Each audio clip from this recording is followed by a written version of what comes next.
I once conducted a survey asking men how much money they personally would need, figuratively speaking, to be happy. Enough to feel good, help family, save, and still have money left for entertainment, basically, to cover all or the vast majority of their needs.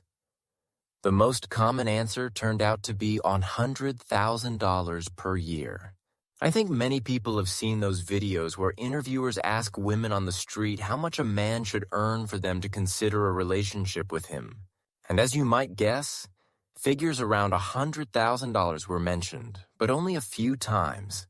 Far more common were much more substantial amounts. Some said 200,000, some said 300. Well, and some even talked about measly sums like 500,000 or $1 million a year. Another answer stuck with me. One woman told the interviewer, "You might not like my answer, but I believe money isn't the most important thing.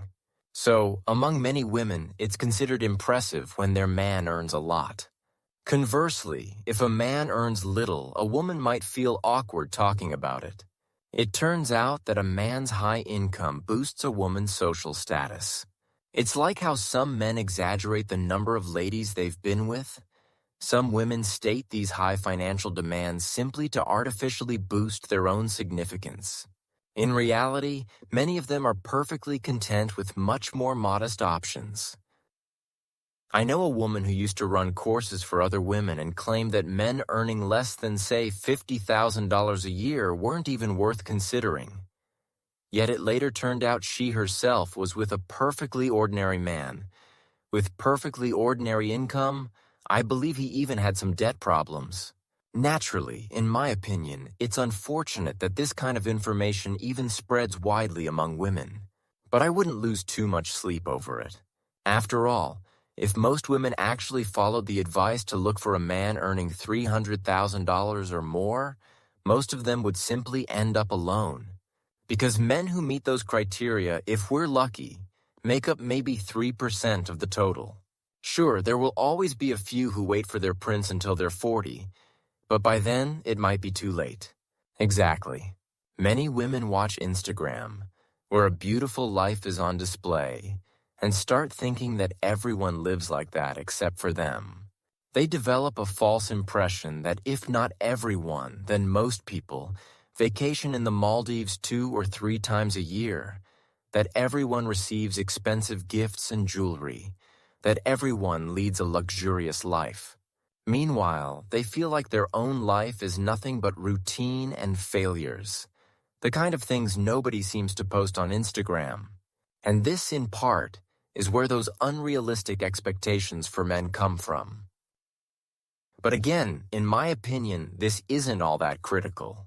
Many of these women will quickly realize that such a man simply can't be found, or that they themselves don't measure up. Many quote quite substantial figures, yet even their appearance is completely ordinary, unremarkable, let alone any inner qualities. A well-off man would simply walk right past them without a second glance. Or, at most, he might engage with them casually for obvious reasons. Plus, many of those responding are quite young and simply don't understand the price one pays to earn even $20,000 or $30,000 a year.